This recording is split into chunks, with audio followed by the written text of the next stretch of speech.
Hello and welcome to Mac Stories Unwind. I'm John Voorhees, and with me is Federico Fetici. Hey, Tici. Hello, John. How are you? I'm doing fine this day in North Carolina, where the temperatures finally fell to freezing. I feel like this is the show where I have to tell you about the weather. The weather. We'll move right on from that because people don't like hearing about the weather in places they don't like. Or places they don't live, I should say. Not that everybody loves North Carolina, or at least they would if they knew more about it, I think. I can tell you about, speaking of cold weather, I'm going to tell you later about two things that are keeping me warm.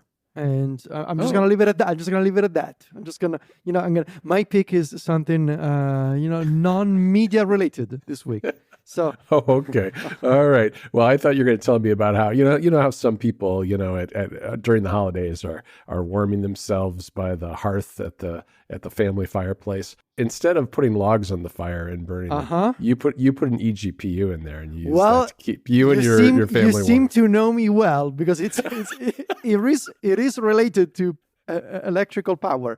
Okay. We'll get to that. We'll get to All that. right, we'll get to it. I see that you have an unplugged topic for me. I do. I want to talk about bad Christmas movies. Okay. They are on 24/7 at my house right now. Jennifer is a big fan of the Christmas movie. And, I think that that's fairly common because as far as I can tell, that's all that Netflix has right now. I'm so sorry, but I just clicked this link and you cannot tell me that these are not like bad movies. These are like sexy Christmas movies. Well, I mean, I just clicked on, for listeners, I clicked on a link to a Vanity Fair article. By the way, it was an Apple News link. So Johnny's using Apple News. Took me to Vanity Fair.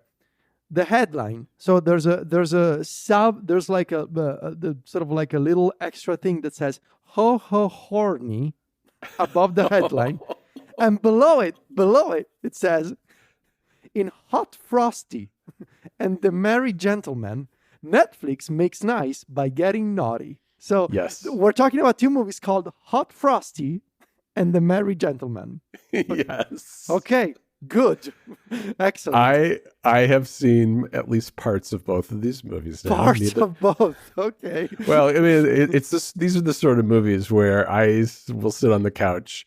Neither of us are watching them very closely, and I don't even know what I was doing. I was doing something on my laptop or something like that, or maybe I was installing some games or something. But yeah, Hot Frosty. These, all of these Christmas movies have kind of a formula. There's always like the small town where maybe, someone comes back to their small town to visit their parents and there's some trouble in the town. And they're maybe, an accountant or an ad exec, or they've got some specialty and they don't really like the small time life anymore, but they use their skills to kind of help the local restaurant or to help the toy store in need. Right. There's always a toy store in need. Yes.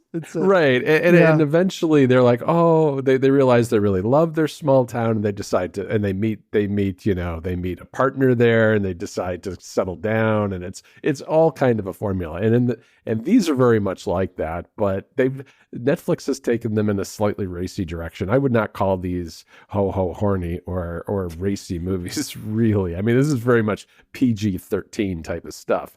But in the first one, there's a lonely woman who... So this will be Hot Frosty. This is Hot Frosty. Hot Frosty, right. She's given a scarf as a gift. Turns out it's a magical scarf. She puts it on this snowman who is like a sculpture of a really buff guy, shirtless guy in the town square, which there's your premise. That makes no sense whatsoever, but this is how it goes. She puts the scarf on him, and just like in Frosty the Snowman, he comes to life. But because he's just not, 3 round snowballs, he's a buff guy with no shirt on. He comes to life, and he's a buff guy with no shirt on in real life. And he's like Frosty the Snowman. He doesn't really know what it's like to live among the humans. And if it gets too warm, he starts to melt. He gets really sweaty, and it's ridiculous. It really is ridiculous. I am so excited about the second one because I clicked the link. And I mean, you could have easily led if you wanted to sell me on The Merry Gentleman, John. Just say Chad Michael Murray from One Tree Hill and Cinderella Story, starring in the Christmas version of Magic Mike. I mean, you could have just said that. And in fact, the Vanity Fair headline says, "Forget Magic Mike. Chad Michael Murray strips down for Netflix Christmas movie." I mean, yes, sign me up. I just texted this to Sylvia. We're absolutely gonna watch Chad Michael Murray doing Magic Mike Santa. Yes. Okay. Yeah. This we watched a couple of nights ago, and this one's actually, I think, a little better than Hot Frosty. It's the same thing. It's like a woman comes back to her small town, and her parents are having financial troubles with their restaurant, and she had just lost her job working in like a Broadway show, Christmas show, and so she decides to help her parents out by doing a show in their restaurant, in their venue. And she recruits, like the local handyman and some other people, all these good looking guys. And so they do a show every night where they sing Christmas carols, dance, do backflips, and then eventually rip their shirts off. Okay. I love it. I think we're actually gonna watch both. We're gonna watch both Hot Frosty and The Merry Gentleman. I mean, why not? I've just seen links to these all over the place in the last 2 weeks, whether it's like Apple News like this, and yes, I do read Apple News, or on social media. I've seen links to these movies a lot, and I think they've done quite well for Netflix. Yeah. Well, thank you for bringing this to my attention, John. I had no idea. It was funny that you say the guy from One Tree Hill, because at some point she was like, "I think that's the guy from that show," and she's looking it up. She's like, "Oh yeah, One Tree Hill."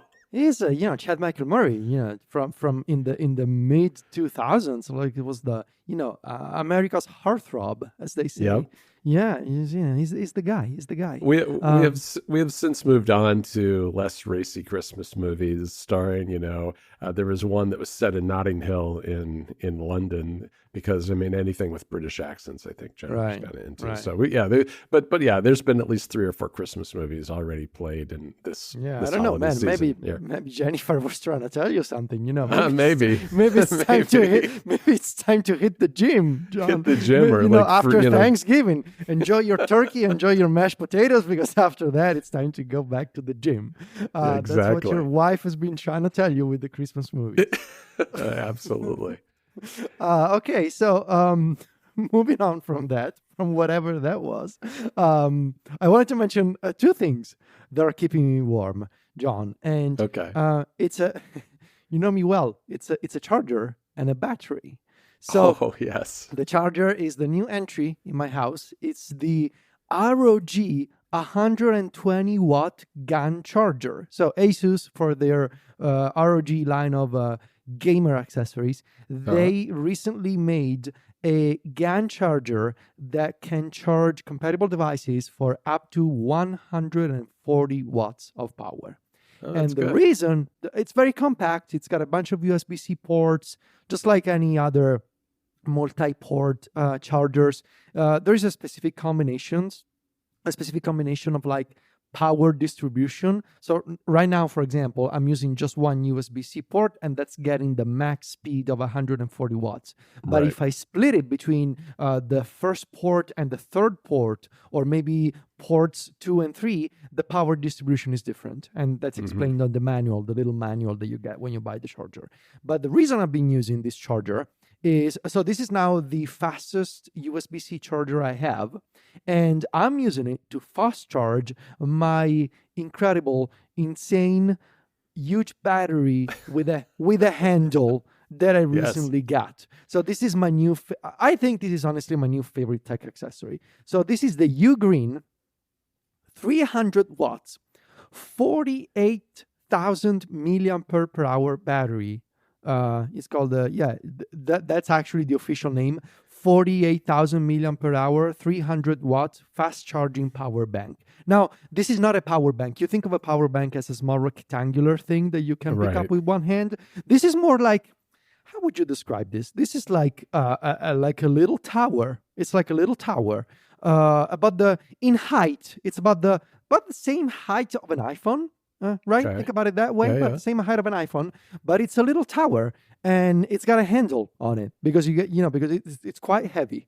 And this thing can charge a MacBook Pro, for example, a 14-inch MacBook Pro, and still have leftover power in the battery.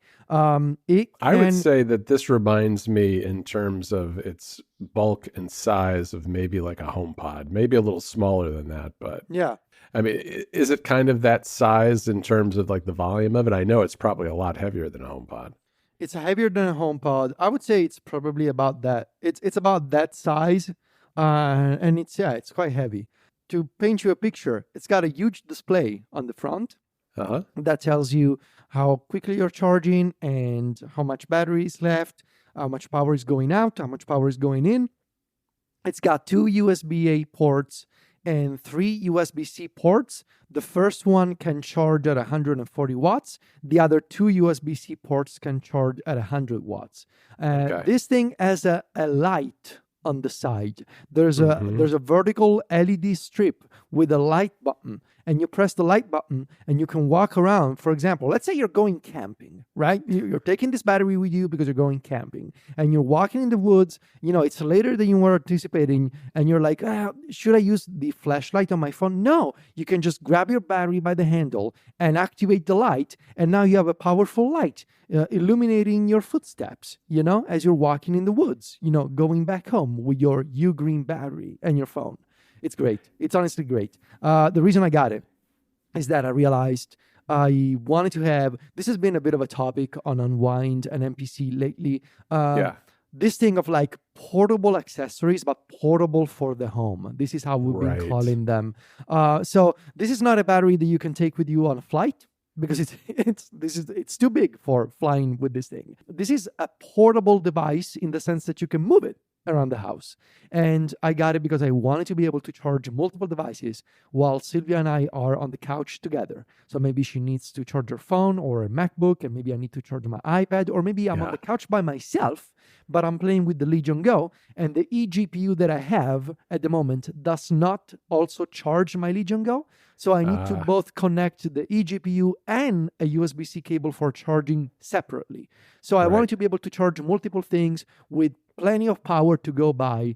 And this was relatively cheap. It's about, I believe, $150 if you can get it from Amazon, where it's usually sold out. But I got it from the Ugreen website, and that was relatively fast. It took them about 2 weeks. And Okay. again, I believe that this battery is quite popular because it's continuously sold out. But yeah, I've been using it this week. It's been perfect. I love how chunky it is, and that's why it's going in tandem with this ROG charger, which is now the fastest charger I have, and I'm touching it right now as it's plugged into power, and it's quite toasty, I can say. So yeah. Those cold winter nights and evenings, I'll just, put, I need to warm my hands. Why buy a hand warmer on Amazon where you can just put your hand on an Asus ROG GAN charger that's charging a giant battery? I hear you. It's perfect this time of year. I have noticed one of the things that's very funny as the weather gets cooler here is I've noticed that the first floor of our place is the warmest.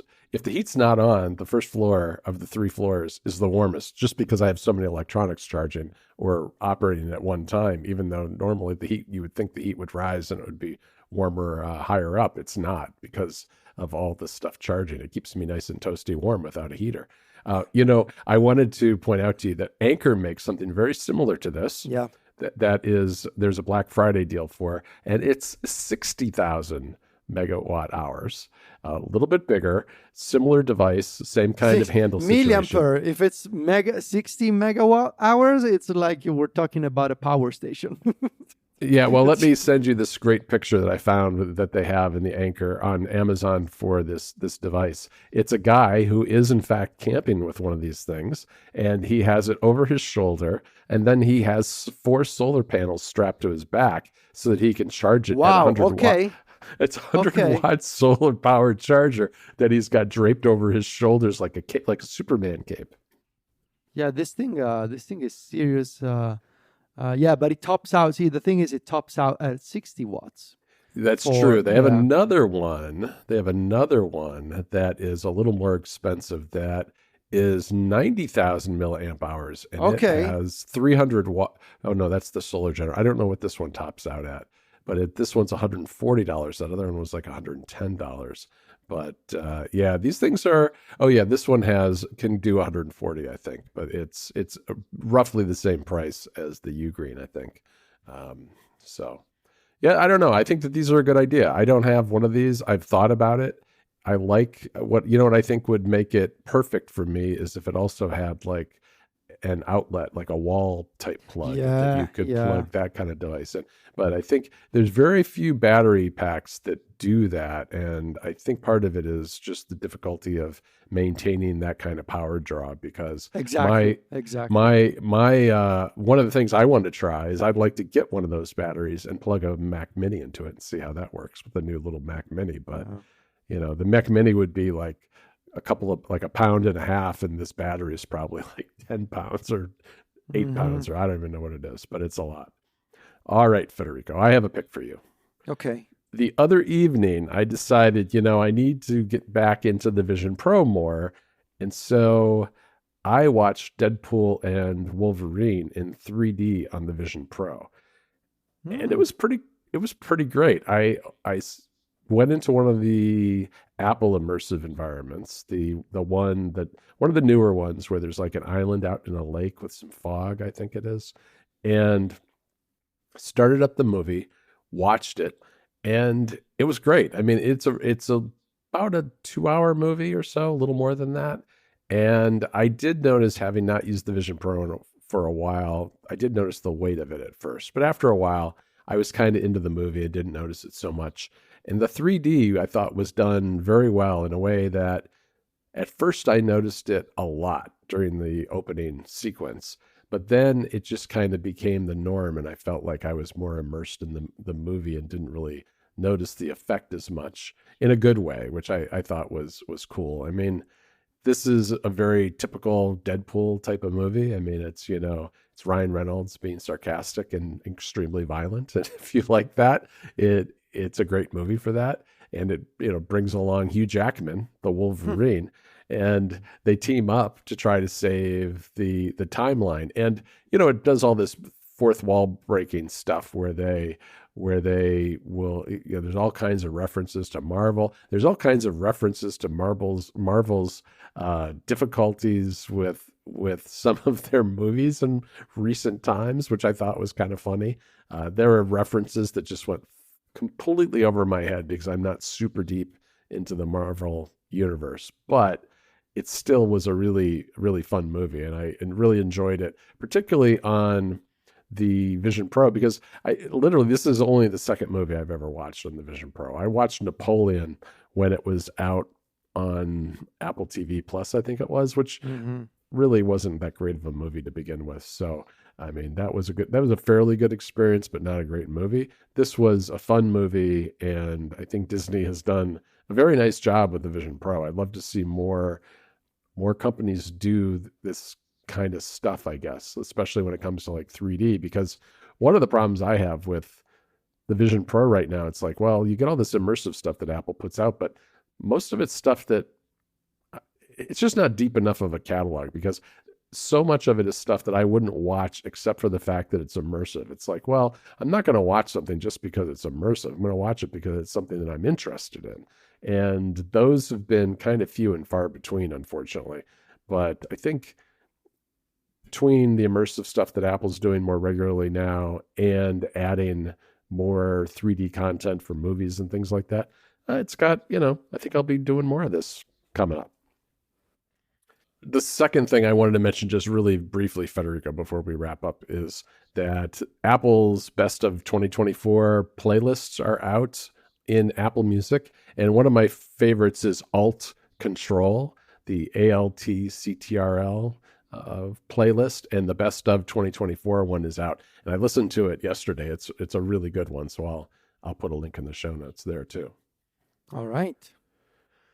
Well, Federico, I'm going to leave, given that I watched Deadpool this week. I will leave listeners with a deal, because we are searching for these Nice. Unwind deals once in a while before we go, which is Deadpool's 3-movie collection, which is Deadpool, Deadpool 2, and Deadpool and Wolverine, all of which I've watched and enjoyed, is currently on sale, and I'll put a link in the show notes. It's you can save something like $18 if you buy these as a collection, which I think collections, whether it's TV shows or movies, are some of the best places to times to purchase movies on the Apple TV. So I'll drop that in the show notes in case anybody wants to check them out.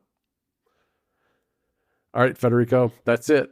We've done it again. We finished Mac Stories Unwind. The week is over now. We will be back to our regular schedule next week. We did not put Mac Stories Unwind Plus out a day early this week because of scheduling conflicts, but we will be back to doing that again next week. You can find the two of us over at macstories.net. We are on Mastodon, where Federico can be found at vitici.macstories.net, and I can be found at johnvorhees.macstories.net. We are both also on Threads, Instagram, and even Blue Sky, where Federico is at Vitici. That's VITICCI, and I'm at John Voorhees. JOHNVOORHEES. Talk to you next week, Federico. Ciao, John.